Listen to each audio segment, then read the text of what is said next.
Assalamualaikum warahmatullahi wabarakatuh. Kami dari kelompok 7 yang beranggotakan saya sendiri, Amaliatul Nur Hikmah, Vanessa, Muhammad Hadi Suryawinata, dan juga Niputu Purwani Maharani akan menjelaskan tentang pengakuan pendapatan. Apa sih pendapatan itu? Pendapatan yaitu arus masuk kotor dari manfaat ekonomi yang timbul dari aktivitas normal entitas selama suatu periode. Kadang tuh sering ada pertanyaan, apa sih hubungan antara penghasilan dan juga pendapatan? Pendapatan itu merujuk pada istilah-istilah yang berbeda gitu, seperti penjualan, pendapatan jasa, bursa, dividen, dan royalti.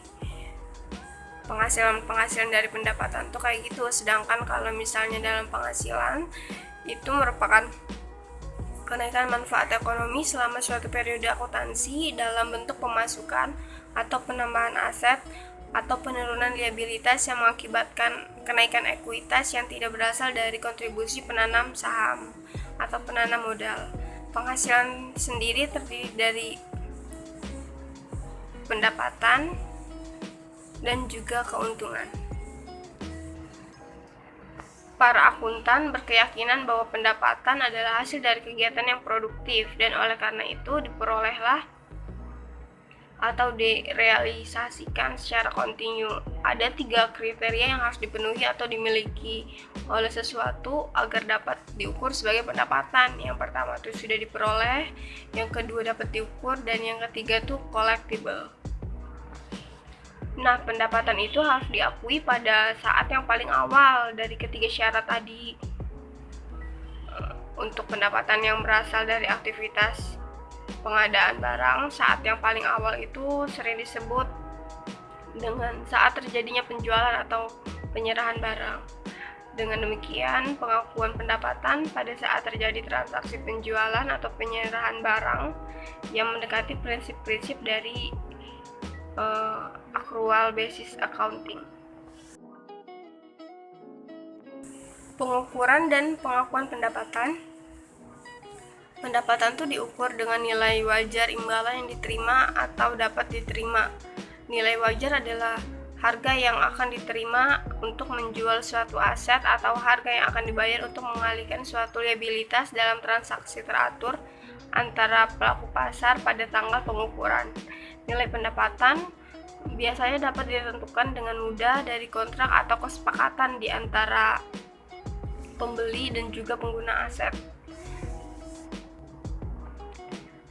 Ada prinsip-prinsip yang mana kapan kondisi-kondisi sesuatu itu diakui sebagai pendapatan. Yang pertama tuh pada penjualan barang.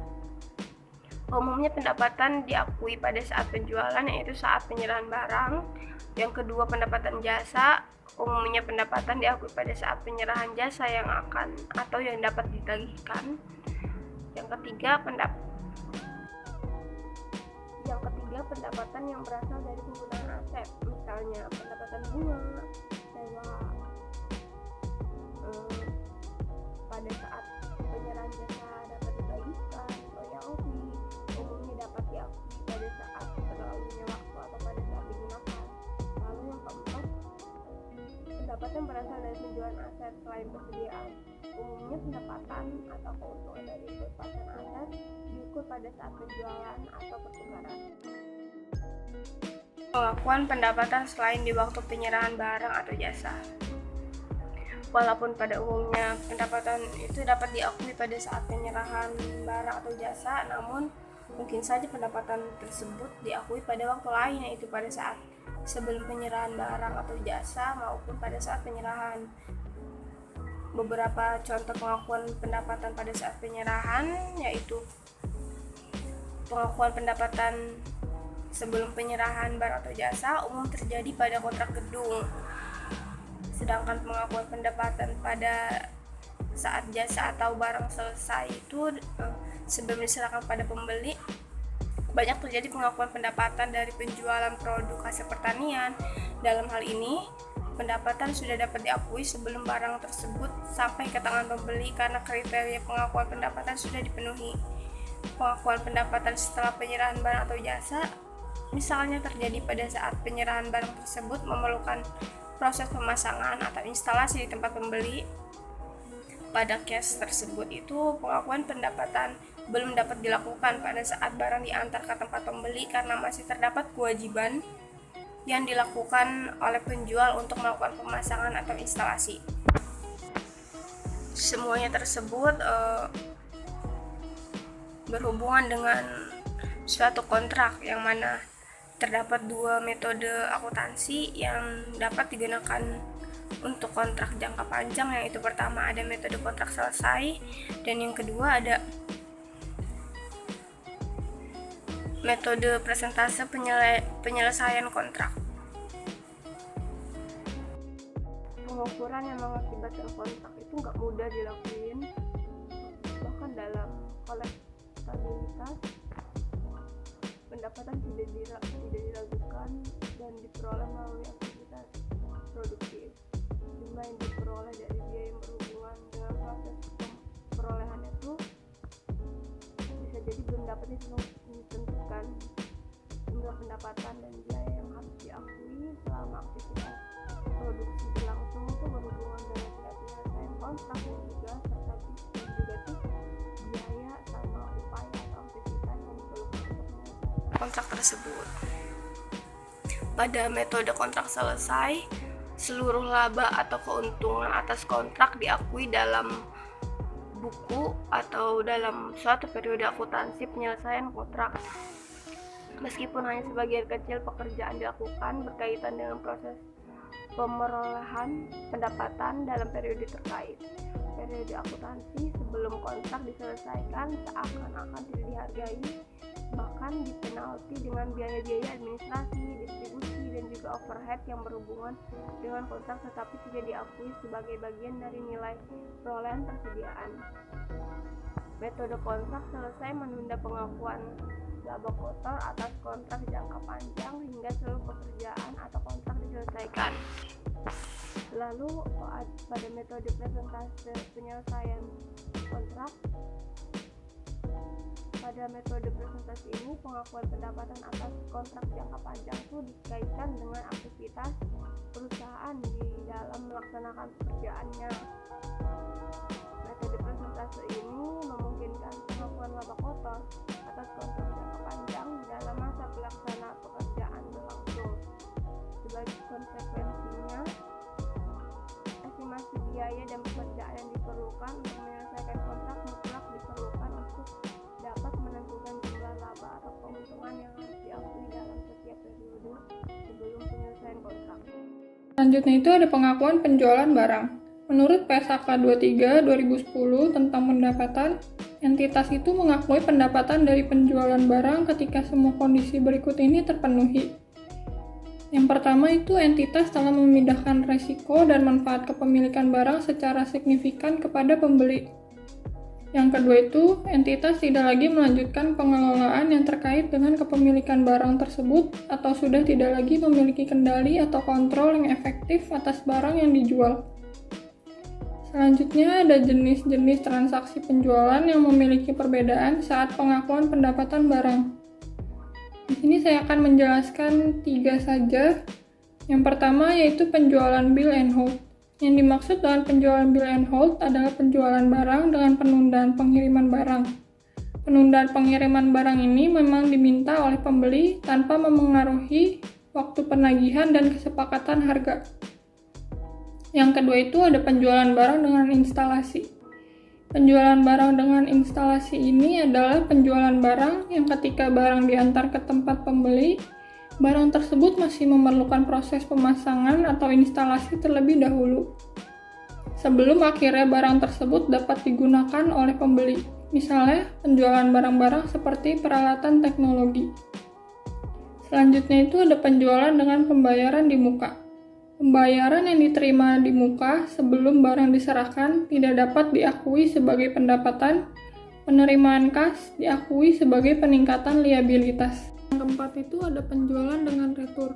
Beberapa kontrak penjualan memberi hak kepada konsumennya untuk meretur barang yang telah dibeli dan memperoleh pengembalian uang atau pengurangan tagihan. Hak ini biasanya diberikan kepada penjual eceran. Yang kelima yaitu penjualan dengan perjanjian membeli kembali atau buyback agreement. Jika perusahaan menjual barangnya kemudian terdapat perjanjian untuk membelinya kembali pada periode waktu tertentu, maka kesepakatan macam ini memerlukan analisis apakah resiko dan manfaat yang signifikan telah berpindah dari penjual kepada pembeli. Selanjutnya ada penjualan menggunakan agen. Banyak perusahaan yang menjual produknya melalui perantara agen yang bertugas memasarkan dan menyerahkan barang kepada konsumen akhir. Biasanya agen menerima komisi dari penjualan tersebut. Dalam hal ini, agen hanya mengakui pendapatan sebesar komisi, bukan harga jual penuh, karena agen tidak menanggung resiko dan manfaat terkait penjualan tersebut. Yang terakhir ada penjualan barang konsinyasi. Jenis kesepakatan penjualan yang melibatkan hubungan antara prinsipal dan agen juga biasanya dilakukan dalam bentuk penjualan konsinyasi. Dalam kesepakatan penjualan konsinyasi, produsen atau wholesaler mengirimkan barang kepada dealer yang bertindak sebagai agen dalam menjual produk yang dimiliki oleh produsen. Dealer mengakui pendapatan penjualan sedangkan agen mengakui komisi penjualan. Berikutnya ada pengakuan pendapatan jasa. Menurut PSAK 23 Revisi 2010 tentang pendapatan jasa dapat diakui berdasarkan tahap penyelesaian dengan syarat bahwa hasil transaksi dapat diestimasi dengan andal. Hasil transaksi dapat diestimasi dengan andal ketika semua kondisi berikut ini terpenuhi. Yang pertama itu jumlah pendapatan dapat diukur dengan andal. Yang kedua, kemungkinan besar manfaat ekonomi sehubungan dengan transaksi tersebut akan mengalir ke entitas. Yang ketiga itu tingkat penyelesaian dari suatu transaksi pada akhir periode pelaporan dapat diukur secara andal. Yang terakhir itu ada biaya yang timbul untuk transaksi dan biaya menyelesaikan transaksi tersebut dapat diukur dengan andal. Di sini ada contoh pengakuan pendapatan jasa yaitu yang pertama ada jasa instalasi diakui selama periode instalasi dengan mengacu kepada tahap penyelesaian. Yang kedua ada pendapatan langganan majalah diakui dengan basis garis lurus selama periode berlangganan. Berikutnya ada komisi agen asuransi diakui pada awal periode asuransi dimulai. Dan juga ada jasa pengembangan perangkat lunak atau software diakui selama periode instalasi dengan mengacu kepada tahap penyelesaian. Selanjutnya itu ada pendapatan bunga, royalti, dan dividen. Pendapatan yang timbul dari penggunaan aset entitas oleh pihak lain yang menghasilkan bunga, royalti, atau dividen diakui sebagai berikut. Ada 3, yang pertama yaitu pengakuan pendapatan bunga yang mengikuti konsep akuntansi aktual. Pendapatan bunga ini diakui menggunakan metode suku bunga efektif. Yang kedua yaitu pendapatan royalti diterima dari penggunaan aset perusahaan seperti hak paten, hak cipta musik dan film, akan diakui berdasarkan garis lurus selama periode waktu perjanjian royalti. Yang terakhir itu ada pendapatan dividen diakui ketika muncul hak pemegang saham untuk menerima pembayaran dividen yaitu tanggal penggunaan dividen. Baik, selanjutnya ada program loyalitas pelanggan. Program loyalitas pelanggan digunakan entitas untuk memberikan insentif kepada pelanggan yang telah membeli barang atau jasa dari entitas tersebut. Nah, ketika pelanggan membeli barang atau jasa, entitas ini kemudian memberikan poin penghargaan kepada pelanggan. Nah, penghargaan tersebut dapat ditukar dengan barang atau jasa secara gratis atau dengan potongan harga. Nah, adapun perlakuan akuntansi untuk pengakuan pendapatan yang terkait dengan program loyalitas pelanggan. Itu diatur dalam PSAK 23 pendapatan paragraf 12 dan juga pada ISAK 10 program loyalitas pelanggan. Nah, imbalan yang dialokasikan pada poin penghargaan diukur dengan mengacu pada nilai wajarnya. Nah, yaitu nilai poin penghargaan tersebut jika dijual secara terpisah, selanjutnya entitas mengakui pendapatan pada saat poin penghargaan ditukar dan entitas telah memenuhi kewajiban untuk memberi penghargaan. Jumlah pendapatan yang diakui berdasarkan pada jumlah poin penghargaan yang telah ditukar secara relatif terhadap jumlah keseluruhan yang diperkirakan akan ditukar. Adapun dua cara untuk mengalokasikan pendapatan untuk voucher. Nah, yang pertama ada metode residual dan juga metode nilai wajar relatif. Metode residual, dengan menggunakan metode ini, pendapatan dialokasikan ke voucher berdasarkan nilai wajar voucher tersebut. Dan sisanya dialokasikan ke penjualan. Nah, voucher ini diakui sebagai pendapatan ditangguhkan pada saat penjualan awal. Nah, kenapa? Karena pada saat itu entitas belum dapat mengakui pendapatan karena voucher belum ditukar dan entitas belum melakukan kewajibannya untuk memberi penghargaan berupa potongan harga kepada pelanggan. Nah, yang kedua ada metode nilai wajar relatif. Dengan menggunakan metode ini, pendapatan dialokasikan ke setiap komponen menggunakan dasar nilai wajar relatif. Baik, selanjutnya adalah kontrak konstruksi jangka panjang. Nah, kontrak konstruksi itu adalah kontrak yang secara khusus dinegosiasikan untuk konstruksi suatu aset tunggal seperti bangunan, jembatan, bendungan, jalan, atau berupa aset yang berhubungan satu sama lain. Atau beberapa aset yang saling tergantung dalam rancangannya, teknologinya, fungsi, atau tujuan penggunaannya, seperti konstruksi kaleng minyak. Kontrak konstruksi yang bersifat jangka panjang biasanya dalam perjanjiannya seringkali mengatur agar penjual dapat menagih berdasarkan interval waktu tertentu, yaitu dikenal dengan termin. Nah, interval waktu kapan kontraktor dapat melakukan penagihan, ini biasanya berkaitan dengan beberapa tahap penyelesaian pekerjaan. Namun, jumlah yang dapat ditagihkan biasanya belum tentu sama dengan tingkat penyelesaian pekerjaan. Adapun perlakuan akuntansi untuk kontrak konstruksi diatur dalam PSAK 34 revisi 2010. Kontrak konstruksi. Kontrak konstruksi biasanya terdiri dari dua jenis, yaitu yang pertama ada kontrak harga tetap dan juga kontrak biaya plus. Yang pertama kontrak harga tetap. Nah, kontrak konstruksi ini di mana kontraktor menyepakati nilai kontrak yang telah ditemukan atau tarif tetap yang telah ditentukan per unit output, yang dalam beberapa hal tunduk pada ketentuan-ketentuan kenaikan biaya. Selanjutnya ada kontrak biaya plus. Nah, kontrak biaya plus ini adalah kontrak konstruksi yang menyepakati bahwa kontraktor mendapat pergantian untuk biaya-biaya yang telah diizinkan atau telah ditentukan, ditambah imbalan dengan persentase terhadap biaya atau imbalan tetap.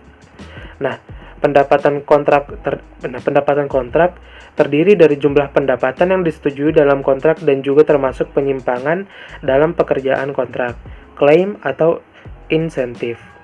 Penyimpangan adalah instruksi dari pelanggan untuk mengubah lingkup pekerjaan yang akan dilaksanakan berdasarkan kontrak. Nah, penyimpangan ini dapat menimbulkan kenaikan atau penurunan dalam pendapatan kontrak. Klaim. Nah, klaim adalah jumlah yang diminta kontraktor kepada pelanggan sebagai penggantian untuk biaya-biaya yang tidak termasuk dalam nilai kontrak. Sedangkan pembayaran insentif, nah artinya jumlah tambahan yang dibayarkan kepada kontraktor apabila standar pelaksanaan yang telah terpenuhi atau dilampaui. Misalnya karena penyelesaian yang lebih awal dari waktu yang telah ditentukan.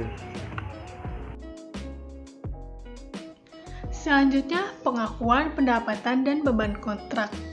Pengakuan pendapatan dan beban kontrak dapat dilakukan dengan memperhatikan apakah hasil dari kontrak konstruksi dapat diestimasi secara andal.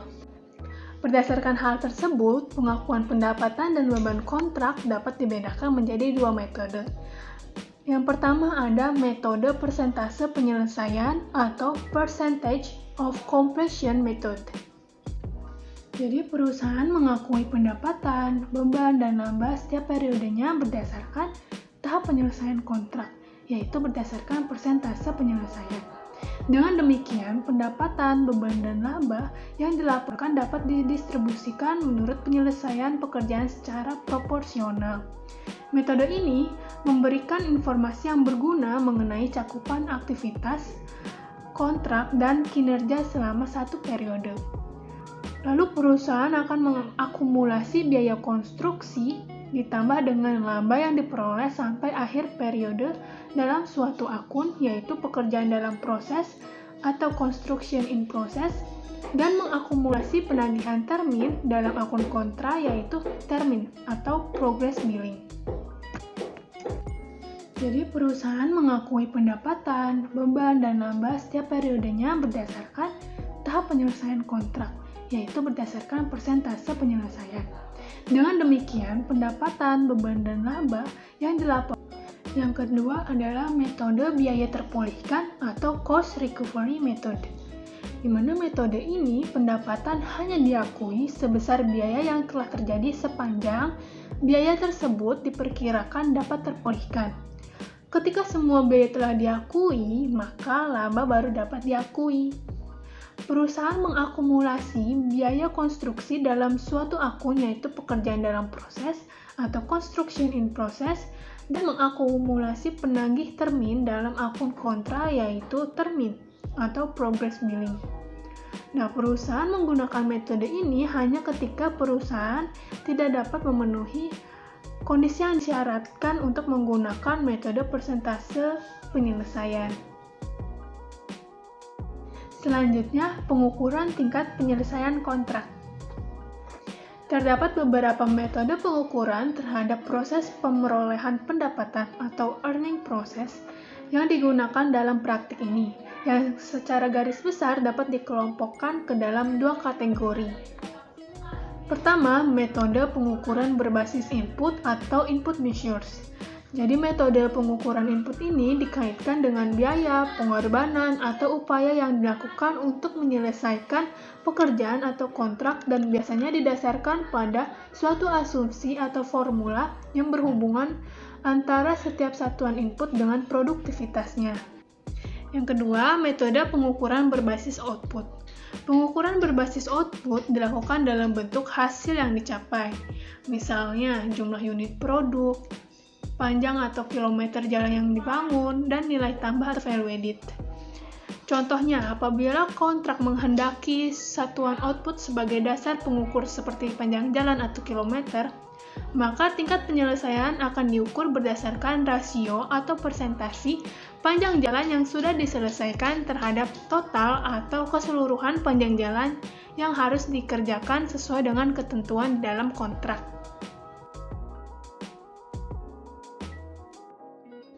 Sekian yang dapat kami sampaikan, kurang lebihnya mohon maaf. Terima kasih atas perhatiannya.